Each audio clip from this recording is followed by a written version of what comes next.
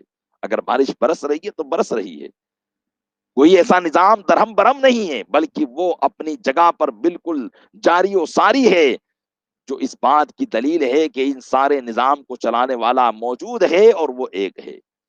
تو اسلام ہی اس بات کی دلیل دیتا ہے، ورنہ سب نے اپنی آستاؤں کو اپنا دین بنا لیا ہے، کسی کے پاس کوئی عقلی دلیل نہیں ہے۔ قرآن کریم فرماتا ہے کہ لولا یاتون علیہم بسلطان بین، اصحاب کہف نے بادشاہ کے سامنے کہا کہ یہ اس بت کو اپنا خدا مان رہے ہیں، اللہ کے علاوہ اور معبود بنا رہے ہیں، تو کیوں نہیں لاتے ان پر کوئی روشن سند؟ پھر کہا فمن اظلم ممن افترى علی اللہ کذبا، تو اس سے بڑھ کر ظالم کون ہے جو اللہ پر جھوٹ باندھے؟ سب سے بڑا ظالم وہی ہے جو اللہ عز و جل پر جھوٹ باندھتا ہے۔ جھوٹ کا مطلب یعنی اللہ پر جھوٹ کا بہتان لگاتا ہے، مطلب یہ کہ اس نے اپنے علاوہ بھی اور معبود رکھے ہیں۔ معاذ اللہ رب العالمین، اس سے بڑھ کر ظالم کوئی اور نہیں۔ اس لیے کہا جاتا ہے کہ مشرک سب سے بڑا ظالم ہوتا ہے، مشرک سب سے بڑا ظالم ہوتا ہے۔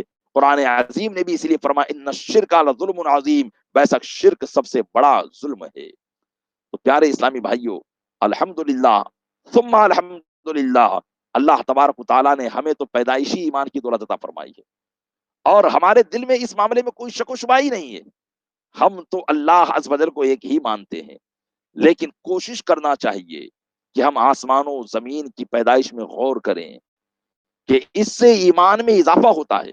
چاند و سورج کے ڈوبنے اور نکلنے پر غور کرے، اس میں ایمان پر اضافہ ہوتا ہے۔ کبھی آسمان کی طرف نگاہ اٹھے تو تاروں کو دیکھے، ان میں غور کریں، اس میں ہمارے ایمان میں اضافہ ہوتا ہے اور اللہ عز و جل کی معرفت میں اضافہ ہوتا ہے۔ حضرت امام اعظم رضی اللہ تعالیٰ عنہ ایک مرتبہ ایک بازار سے، ایک محلے سے نکلے تو وہاں ایک بوڑھی عورت تھی جو چرکا کاٹ رہی تھی۔ پرانے زمانے میں روئی سے چرکا، روئی کو چرخے میں کاٹ کر اس سے دھاگا بنایا جاتا تھا۔ تو آپ اس بڑی بی کے پاس رک گئے اور ارشاد فرمایا کہ بڑی بی، اپنی پوری زندگی چرخا کاٹنے میں نکال دی یا اللہ کی کوئی پہچان بھی کی ہے؟ تو اس بڑھیا نے کہا کیوں نہیں، میں نے اللہ کی پہچان کی ہے کہ وہ ایک ہے اور موجود ہے۔ حضرت امام اعظم رضی اللہ تعالیٰ عنہ نے فرمایا کہ اللہ موجود ہے، کیونکہ ایک فرقہ ایسا ہے جو اللہ کے وجود ہی کو نہیں مانتا۔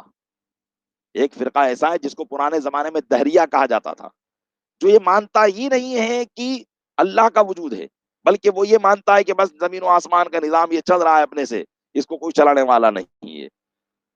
تو آپ نے فرمایا کہ اللہ کے وجود پر تیرے پاس کیا دلیل ہے؟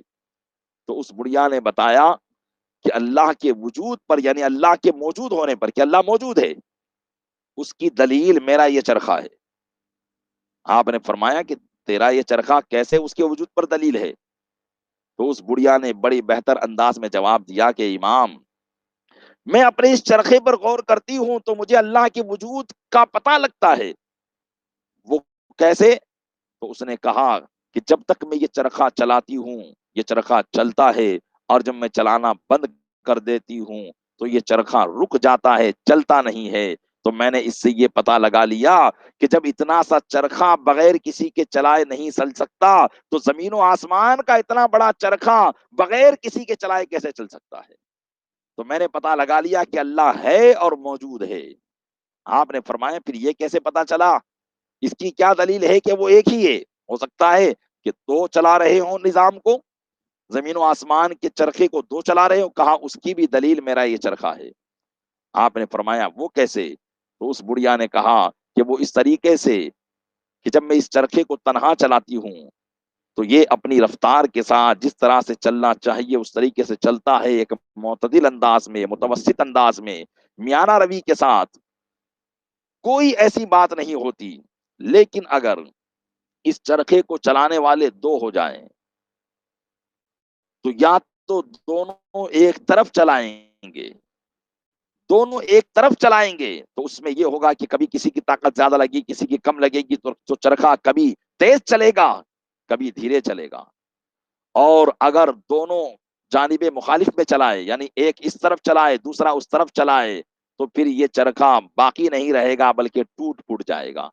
بس اسی سے میں نے پتہ لگا لیا کہ زمین و آسمان کا یہ چرخا چلانے والا ایک ہے، کیونکہ اس کا نظام بالکل معتدل طور پر چل رہا ہے، نہ تو ایک دم اس میں تیزی ہوتی ہے نہ سستی ہوتی ہے، بلکہ یہ اپنی رفتار کے ساتھ جس طریقے سے چل رہا ہے۔ ایسا نہیں ہوتا کہ کبھی جو ہے رات آتے آتے دن ہو جائے اور دن ہوتے ہوتے رات ہو جائے، جب رات کا وقت ہوتا ہے رات آتی ہے، دن کا وقت ہوتا ہے دن آتا ہے، بارش کے اوقات ہوتے ہیں اسباب بنتے ہیں تو بارش ہونے لگ جاتی ہے۔ اگر یہ چند معبود اس نظام کو چلا رہے ہیں تو ایسا ہوتا کہ ایک معبود کی خواہش یہ ہوتی کہ رات نہیں ہونی چاہیے دن ہونا چاہیے، تو پھر وہ دن میں رات کر دیتا، اور دوسرے کی خواہش یہ ہوتی تو اس کا برعکس ہو جاتا۔ اس سے میں نے پتہ چلا لگا لیا کہ اس دنیا کے نظام کو چلانے والی ذات وہ ایک ہی ہے، اور اس کی دلیل میرا یہ چرخا ہے۔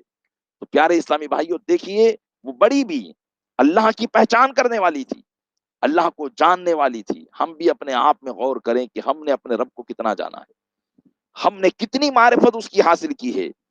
ہم صبح اٹھتے ہیں اور اگر نمازی ہے تو نماز پڑھ لی، ورنہ کیا ہوتا ہے ہمارا معاملہ؟ ناشتہ کیا، اخبار پڑھا، بازار کی طرف نکل گئے، کمایا دھمایا، شام کو آئے، کھایا پیا سو گئے۔ ہم نے اپنی زندگی کا مقصد صرف یہی بنا رکھا ہے، ہم نے کبھی اپنے رب عز و جل کی ذات میں کبھی غور نہیں کیا، ہم نے اس کے وجود میں کبھی غور نہیں کیا۔ ہمیں کرنا چاہیے۔ قرآن کریم نے بار بار ہمیں جو ہے اس بات کی طرف توجہ دلائی ہے کہ اللہ عز و جل کی تخلیق میں غور کیا جائے کہ اس کی مخلوق سے خالق کا پتہ لگا کرتا ہے، اور جسے اللہ عز و جل کی معرفت ہو جاتی ہے اسے ہی اللہ والا کہا جاتا ہے۔ تو دیکھیے انہوں نے کیا کہا، ربنا رب السماوات والارض، ہمارا رب آسمان و زمین کا رب ہے۔ تو پتا چلا کہ اللہ تبارک و تعالی کی ہمیں زیادہ سے زیادہ معرفت حاصل کرنی چاہیے۔ اس سے انشاءاللہ کبھی بھی ایمان کے اندر کبھی جو ہے اختلاف پیدا نہیں ہوگا، کبھی تذبذب کے ہم شکار نہیں ہوں گے، شکوک و شبہات کے شکار نہیں ہوں گے۔ بسا اوقات بہت سے لوگ ایسے ہوتے ہیں جو ایمان کے بارے میں شک و شبہات کے شکار ہو جاتے ہیں اور ایمان سے ہاتھ دھو بیٹھتے ہیں۔ تو جب ہمیں اچھی طرح سے معرفت ہو جائے گی اور ہم قرآن کی تعلیم کو حاصل کریں گے تو انشاءاللہ کبھی بھی ہمارے ایمان کے اندر کوئی فتنہ نہیں پڑے گا، کوئی تفرقہ نہیں پڑے گا۔ اللہ تبارک و تعالیٰ اپنے محبوب صلی اللہ علیہ وسلم کے صدقے میں ہمیں اپنے ایمان پر قائم و دائم رکھے اور اس درس پر عمل کرنے کی توفیق عطا فرمائے۔ آمین بجاہ النبی الامین صلی اللہ تعالیٰ علیہ وآلہ وصحابہ التسلیم۔ گزشتہ درس میں یہ سوال کیا گیا تھا، اس کا جواب سماعت کر لے۔